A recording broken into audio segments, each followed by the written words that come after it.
The summer of 1988 found Keith Reinhardt at a crossroads. The 50-year-old sports writer from Chicago's suburbs had grown restless with the predictable rhythm of his daily existence. Seeking transformation, he arranged a 3-month hiatus from his position at the Daily Herald. He ventured west to Silver Plume, Colorado, a picturesque mountain community tucked away in the Rockies. Reinhardt arrived with an ambitious agenda. Conquering his lifelong fear of heights by tackling mountain peaks and rebuilding his physical fitness were top of mind. But there was something much more he wanted to do. He wanted to finally pen the novel he'd been thinking of for years. To sustain himself financially during this reinvention, he established an antique shop in a space that carried an eerie history. It was the former location of a bookstore operated by Tom Young, a local resident who had vanished without explanation the previous year. The mystery of Young's fate quickly captivated Reinhardt's imagination. On September 7, 1987, Young had disappeared alongside his beloved dog, Gus. The puzzle remained unsolved until July 1988, when hunters stumbled upon their remains scattered across the mountainous terrain surrounding Silver Plume. Both had suffered fatal bullet wounds to the head, with a weapon discovered at the scene. Officials determined Young's death to be voluntary, yet this verdict stirred controversy among townspeople who knew the man's devotion to his canine companion. Many found it inconceivable that he would harm Gus, even if he was set on doing himself in. The circumstances surrounding Young's demise became the foundation for Reinhardt's literary project. He crafted a protagonist named Guy Gypsum, weaving together elements of his own identity with Young's story.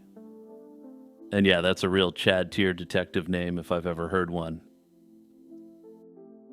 His research consumed him as he interviewed locals, gathering fragments of Young's life and character. The boundary between Reinhardt's emerging fiction and his daily reality began to dissolve as he delved deeper into the case. Then came August 7th, 1988, exactly 1 week after the grisly discovery of Young's remains. Reinhardt shuttered his antique shop and announced to friends his intention to scale Pendleton Mountain's summit. This is a demanding expedition that typically requires several hours of arduous hiking. What made his decision particularly alarming was the timing. He departed around 4:30 p.m., far too late for such an undertaking, and his preparation was woefully inadequate. Observers noted his casual attire, tennis shoes, and everyday clothing, along with his complete absence of hiking supplies. He promised to return by 10 that night, a deadline that came and went without his return. The response was swift and comprehensive. More than 100 search personnel mobilized, supported by helicopters and specially trained canines, combing the unforgiving landscape for any trace of the missing writer. The operation faced constant obstacles from the treacherous terrain, yielding no clues about Reinhardt's whereabouts. Tragedy compounded the mystery when a Cessna aircraft participating in the search crashed, claiming the pilot's life. After 7 days of fruitless efforts, the authorities abandoned the search. Multiple theories have emerged to explain Reinhardt's vanishing. One possibility suggests he encountered violence.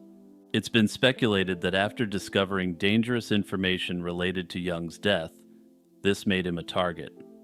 And I must place emphasis on the word speculation here, since there's no evidence whatsoever that indicated that he had any special knowledge of what happened to Young and Gus. An alternative explanation proposes that he orchestrated his own disappearance, drawing inspiration from his fictional character and seeking to escape into a new existence. Yet those closest to Reinhardt reject this notion, emphasizing his satisfaction with life and his consistent communication with family and friends. An accident remains another viable explanation for his fate.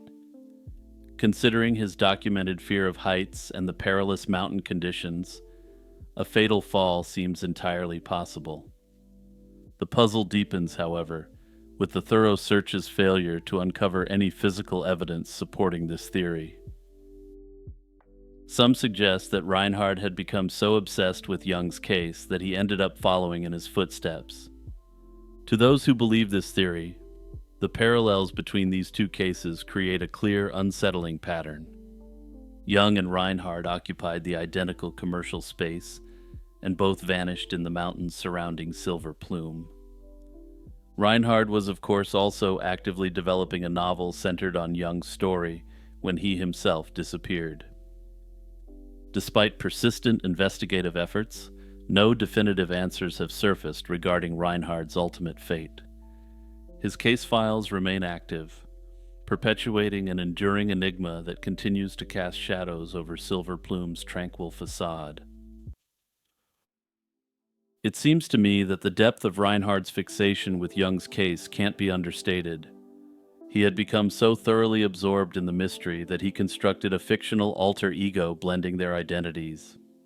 This obsession potentially destabilized his judgment, possibly driving him toward the fateful, ill-conceived mountain expedition that sealed his own mysterious fate. He just doesn't seem to have been in a good place mentally, and his decision to go hiking at that hour in that attire indicates to me he may not have wanted to have come back. On a bright winter morning in 2019, an Icelandic tourist stepped out of his Dublin hotel and vanished without a trace. Jon Jonsson, a 41-year-old father of four, walked away from the Bonington Hotel on February 9th, 2019, and was never seen again. His phone, wallet, and passport were left behind in his room, turning a fun poker holiday into a completely baffling mystery that remains unsolved. Jon was a taxi driver from Iceland, described by family as a reliable, caring man and devoted father. He was engaged to his fiancée, Jana, and the couple traveled to Dublin for both leisure and competitive poker. As an avid poker player in a country where casino gambling is mostly illegal, Jon was excited to join the Dublin Poker Festival at the Bonington Hotel. He had planned to play in a 3-day tournament and then tour Ireland with Jana, a trip he had looked forward to for weeks. Nothing in his background suggested he would simply disappear. He had no history of impulsive behavior and had even recently renewed his taxi license back home, anticipating his future plans. Jon arrived in Ireland on February 8, 2019, one day ahead of his fiancée due to a passport mix-up. He spent that first night at the poker tables in the hotel. Witnesses said Jon lost a significant sum of money, several thousand euros, but didn't seem visibly upset. He drank heavily, yet remained in good spirits, socializing with other players late into the night. The next morning, Jana met Jon at the hotel around 10 a.m. and went downstairs briefly to get a coffee. In that short window of time at approximately 11:05 a.m., Jon abruptly left the hotel on foot. He took only his jacket and possibly a key card, leaving his passport, phone, wallet, and even his luggage behind in the room. Security cameras captured Jon walking calmly down Swords Road minutes later, heading north through the Whitehall district of Dublin. He was last seen on CCTV outside a nursing home adjacent to the hotel around 11:07 a.m., after which the trail went cold. In the footage, Jon appeared relaxed and unhurried, smoking a cigarette as he walked. He didn't seem to be fleeing or in a hurry to meet anyone, a fact that deepened the confusion about why he left and where he went. When he failed to return that day, Jana grew alarmed. By the next morning, with still no sign of him, she reported him missing. Jon's family flew to Dublin immediately to assist in the search, utterly perplexed at how he could vanish in a busy city. Irish authorities and volunteers launched extensive searches of the area in the days after Jon's disappearance. Police scoured CCTV from traffic and businesses, and they appealed to the public for any sightings. Over the following weeks, Dozens of possible sightings and tips were investigated, but none led anywhere concrete. Notably, his bank accounts and credit cards saw no activity after he went missing, and there were no records of him leaving the country via airports or ferries. Detectives determined that all his personal effects left in the hotel suggested he intended to return, deepening this true crime mystery further. Years went by with little progress until some ominous leads emerged. In 2022 and 2023, two anonymous letters were delivered, one to a Dublin police station and another to a local priest. They claimed that Jan had been slain and buried in a park called Santry Domain. The letters mentioned that his remains would be found among trees near water in that park. Acting on this tip, the cops launched a major search of the park in February 2024, using cadaver dogs and dive teams to probe the park's lake and wooded areas. For a moment, hope flickered when search dogs indicated a spot of interest near the water, and parts of the ground were excavated. However, after days of effort, nothing was discovered, and the search concluded without answers. One hypothesis has pointed to an unconfirmed underworld connection as being behind his fate. This rumor suggests Jan may have crossed paths with dangerous individuals over the poker money. It was reported that the 4,000 euros he lost might have belonged to an Icelandic criminal present in Dublin, and that Jan met with this person to obtain more cash before violence broke out. An even more startling theory from early 2025 claims that he was an unintended victim of a contract killer. In this scenario, a hired hitman from Eastern Europe came to the poker tournament, targeting a different Icelandic player, but mistakenly killed Jan instead. Disturbingly, since the theory initially came forward, according to the Irish Times, multiple independent sources have come forward with similar information. As of today, Jan Jansson's fate is still unknown. His loved ones continue to push for answers, refusing to let the case be forgotten. They hold on to hope that someone, somewhere, will come forward with the missing piece of the puzzle. Personally, though, I suspect that if the hitman theory is true, we're never going to have any meaningful resolution to this case. In the pre-dawn darkness of January 15, 2013, shots erupted near Mexico's northeastern border. By sunrise, whispers spread that a notorious cartel boss had been slain, yet no official confirmation came. The fallen figure was Hector David Delgado Santiago, better known by his alias El Metro Cuatro, or simply M4. His death would soon plunge the Gulf Cartel into turmoil, as everyone from the authorities to the cartel itself tried to figure out who was behind this major league hit. Delgado was a high-ranking leader of Mexico's Gulf Cartel, born and raised in Matamoros. He earned his alias as a member of Los Metros, a highly feared and violent enforcement wing of the cartel. Rising through the ranks over the years, Delgado became the local boss of Reynosa, a key border city. From there, he worked his way up to being the right-hand man of the Gulf Cartel boss, Mario Ramirez Trevino. Unlike flashier cartel figures, Delgado kept a low profile, working in the shadows and staying off law enforcement radar. Nevertheless, he gained a grim reputation as a ruthless enforcer who was even willing to attack American government agents directly. As 2013 began, a storm was brewing in the cartel underworld. In the early hours of January 15, 2013, violent clashes broke in Matamoros and Reynosa. Amid the chaos, M4 was reportedly caught in a firefight with an unknown band of bad hombres. Initial reports indicated that he was shot and gravely wounded in the fray. According to local accounts, he was rushed into surgery at a Reynosa hospital around 3:30 a.m., but succumbed to his wounds during the operation. Convoys of Gulf Cartel vehicles poured into the streets in a show of force as gunmen loyal to Delgado prowled the city. Panic and uncertainty gripped Reynosa's residents. Many sheltered in place as rumors of a fallen kingpin swirled. Confusion reigned supreme in the immediate aftermath, and Mexican authorities remained conspicuously silent. No official statement was released about Delgado's death, a stark contrast to the usual publicity that follows a cartel boss's demise. Within a day, trusted sources confirmed what many suspected. Delgado Santiago was indeed dead and swiftly buried in Matamoros. With official silence came rampant speculation about who took out this top Gulf cartel leader on his home turf.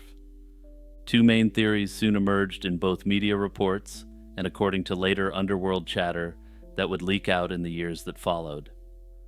One theory holds that Los Zetas, the Gulf cartel's former paramilitary wing turned bitter enemies, infiltrated Reynosa and targeted Delgado for assassination. Reynosa was traditionally a Gulf stronghold, and there's reason to believe the Zetas may have had a reason to penetrate into this territory. In fact, months before, Gulf enforcers had pushed into the Zetas' territory around Monterrey, dealing heavy blows to the Zetas. If their operatives managed to hit a top boss in Reynosa, it may have been a retaliatory strike, a message that even in his own territory, he wasn't safe.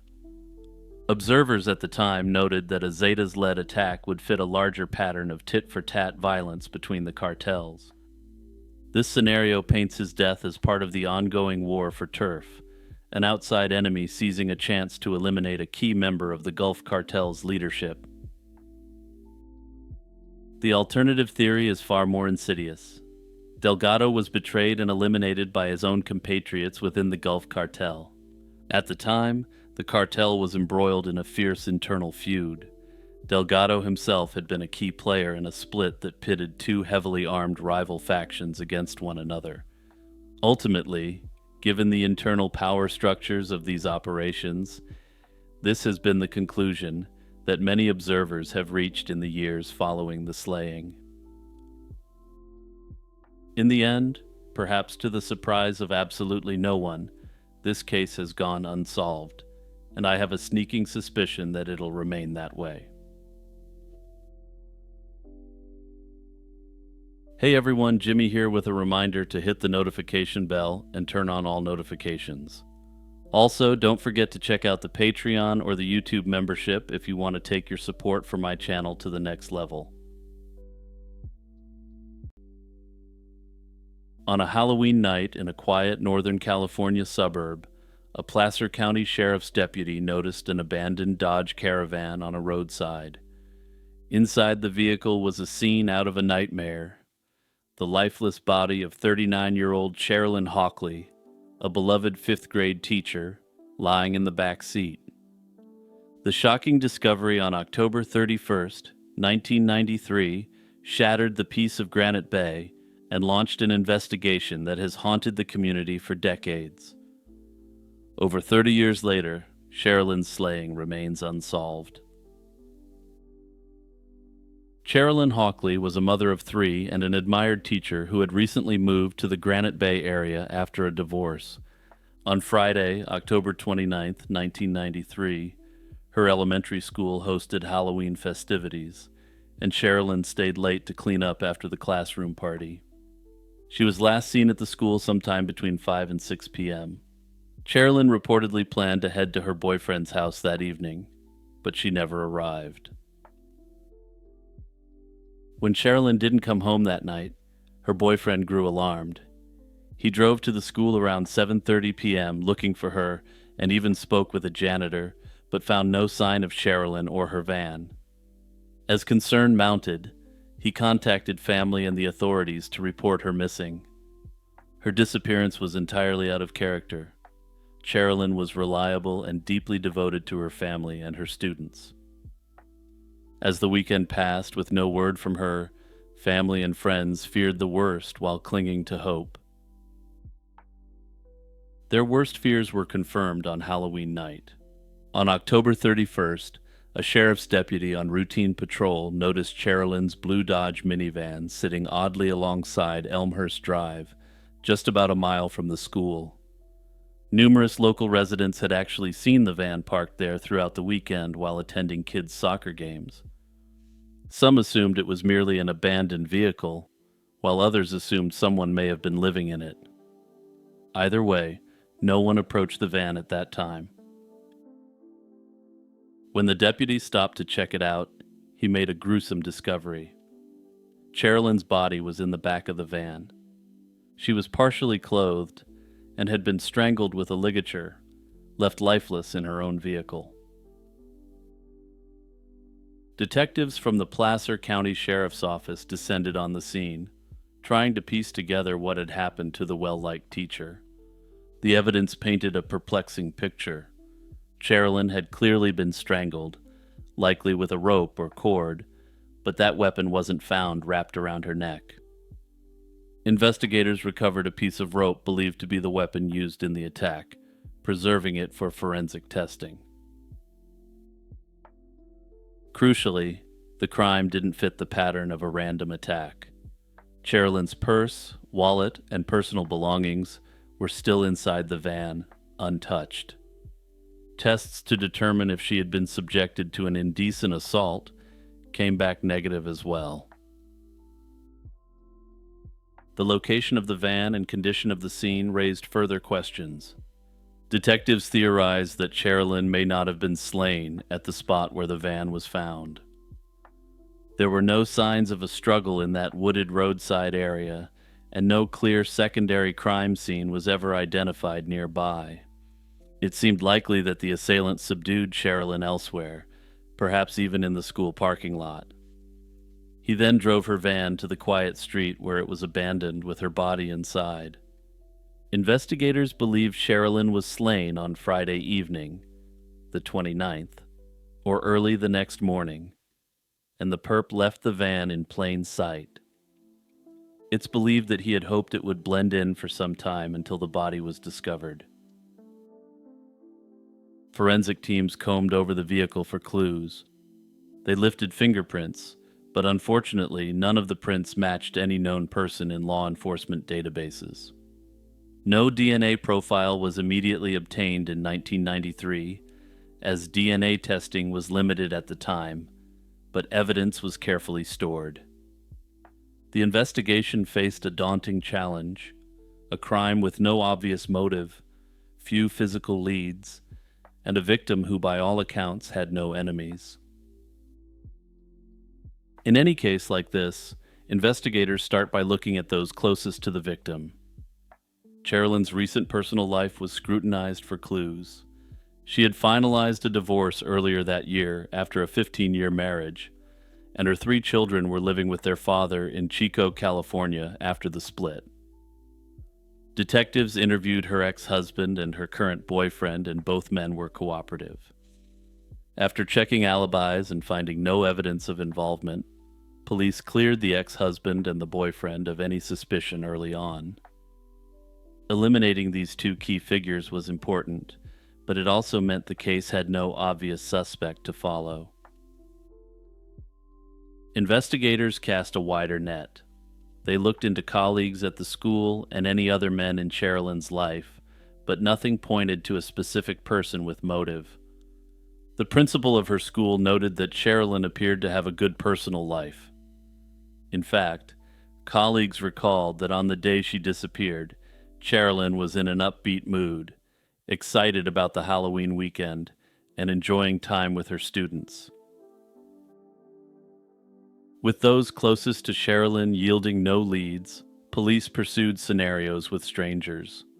One early tip involved reports of an unknown man seen hanging around the school parking lot in a Volkswagen on the day Sherilyn vanished. This raised suspicions of a possible stalker or would-be abductor.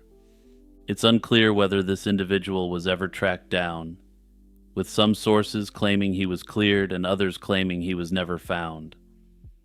It appears to me that he was likely never found, since the cops released a forensic sketch based on the description of the man. Another avenue was the possibility of a serial offender. Just 2 years prior, in 1991, a woman named Cindy Wanner had been kidnapped and strangled in the same general area of Placer County. This case also remains unsolved to this day, but the cops were unable to find any connection between the two. Over time, two broad main theories about Cherylyn's case have emerged.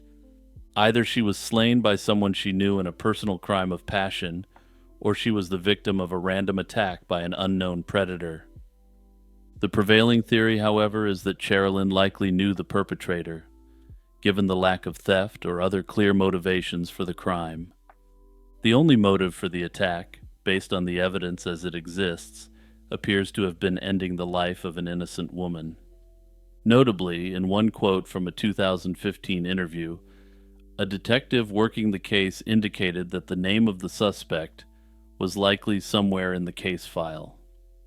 Since it's an active and ongoing investigation, nothing further was said beyond this cryptic statement. Notably, it's not entirely clear whether the rope found at the scene has produced a DNA profile in the intervening years.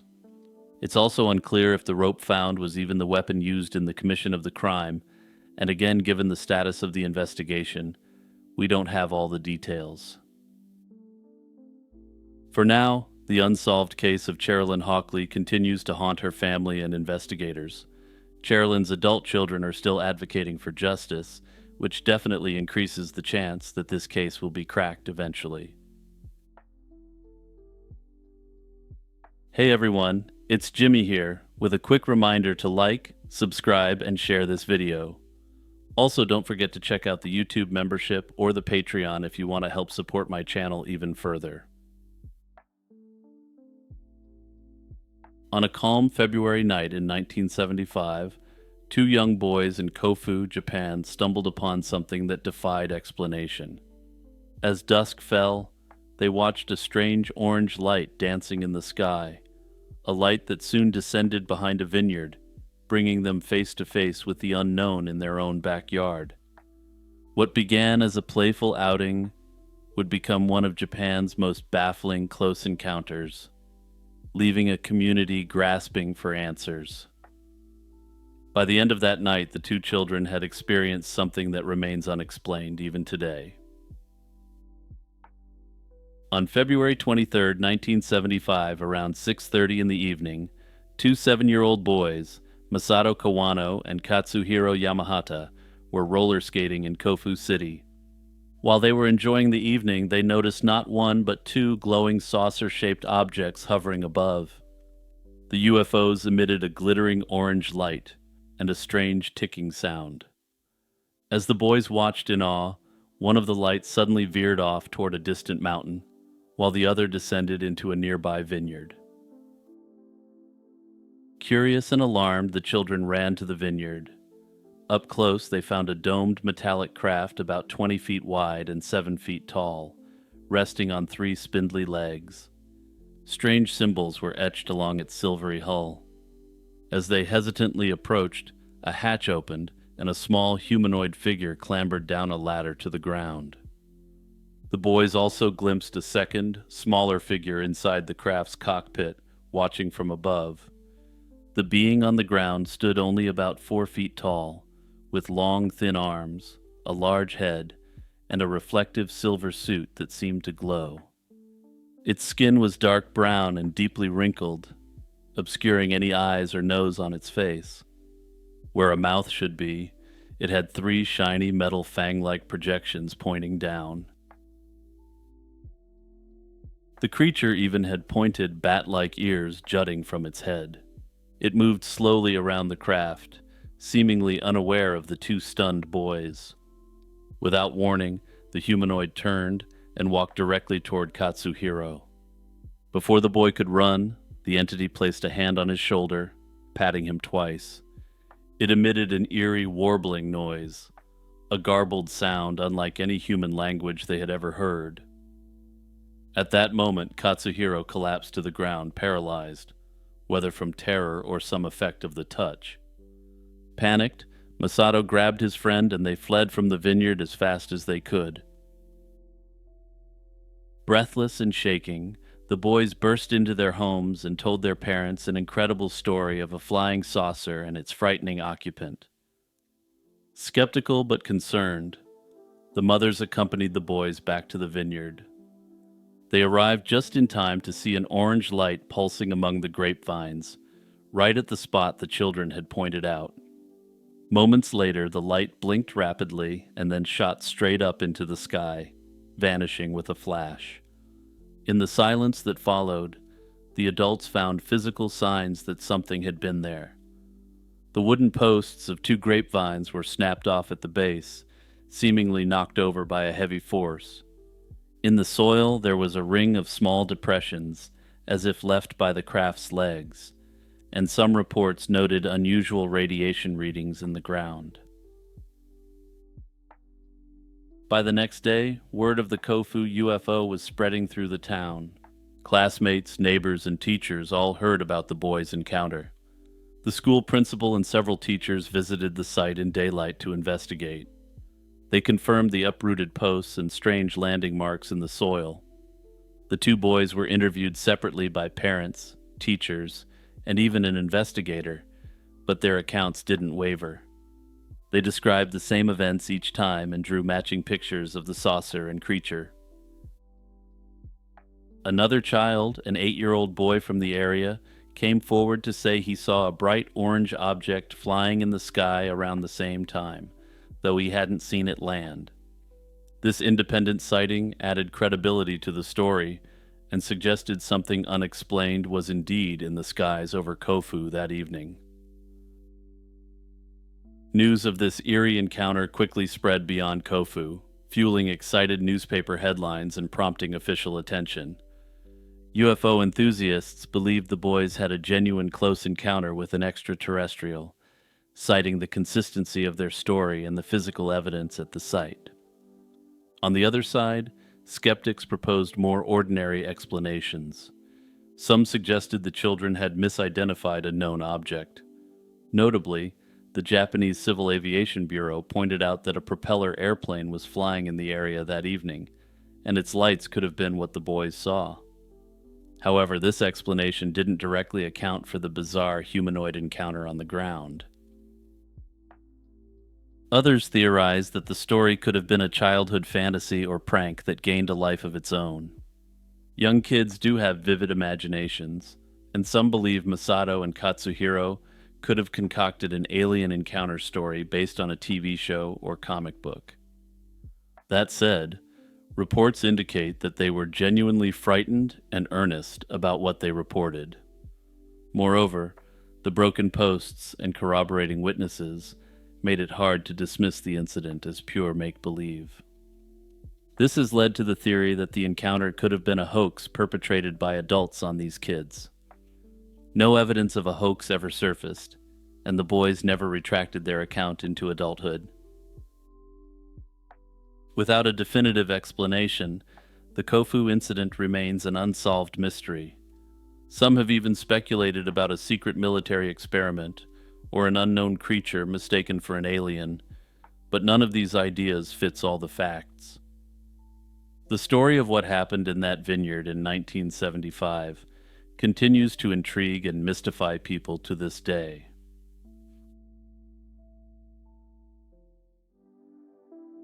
A legend recounts that a woman once asked the Count Saint-Germain's butler if it was true the Count had already lived during the time of Christ.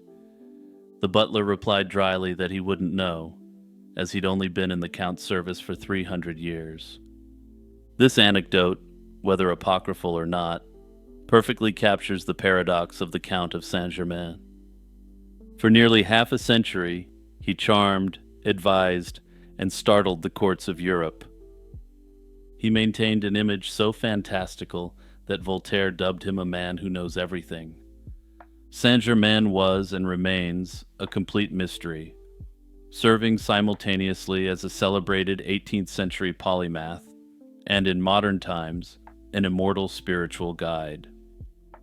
But a closer look at the Count suggests that he was, more likely, an agent of an unknown government, trading his reputation for intelligence.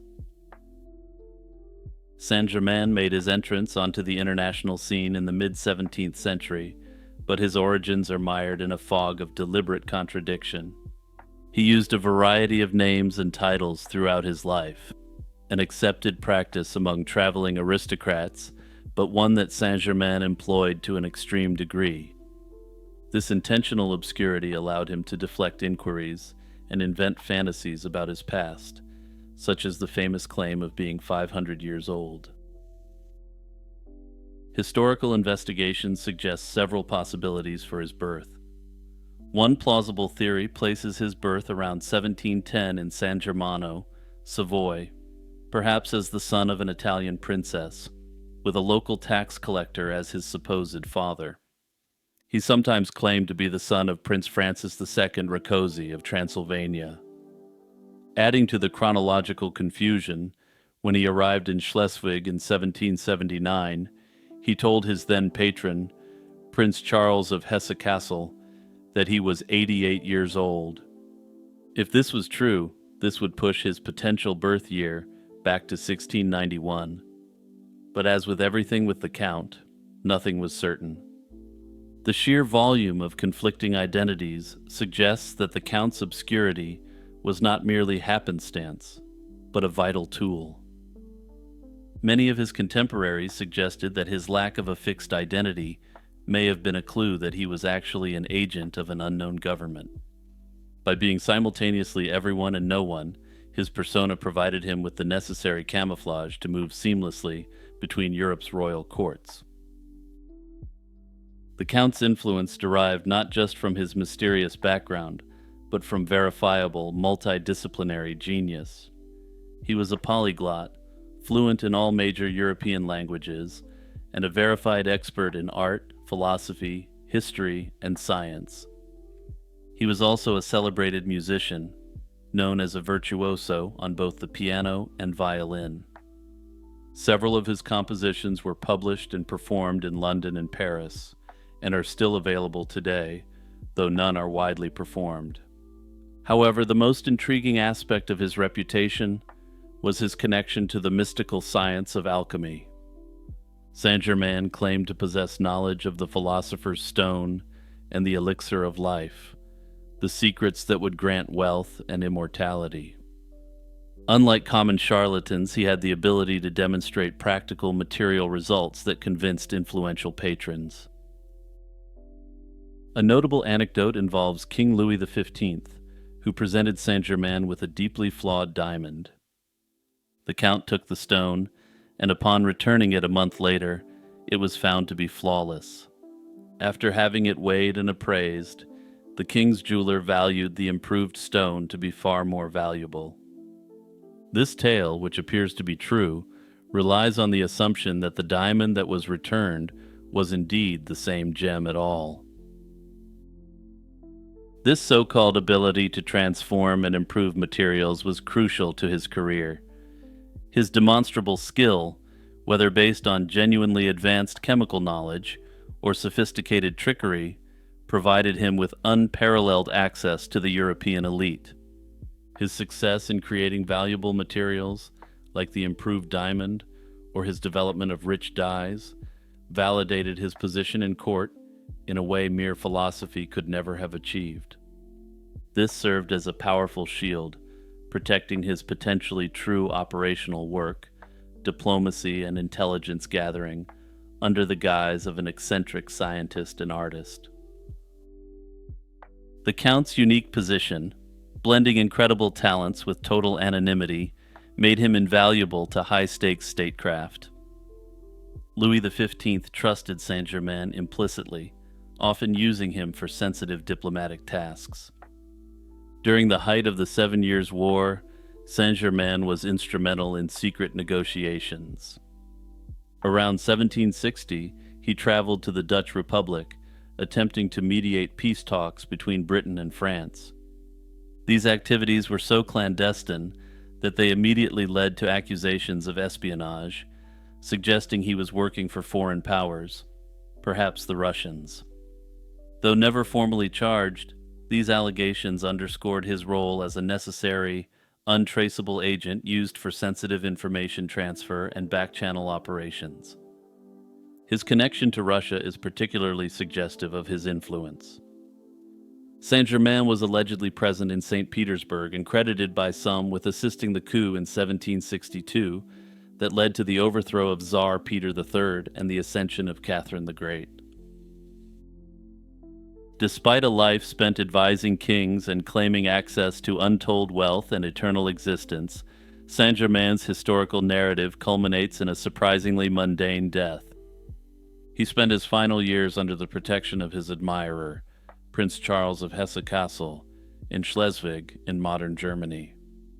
He died on February 27, 1784, and was subsequently buried in a grave in a small church in a tiny town in Schleswig.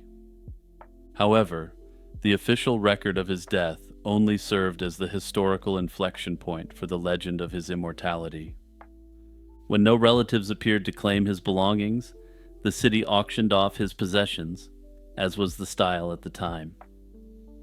The inventory was dramatically anticlimactic.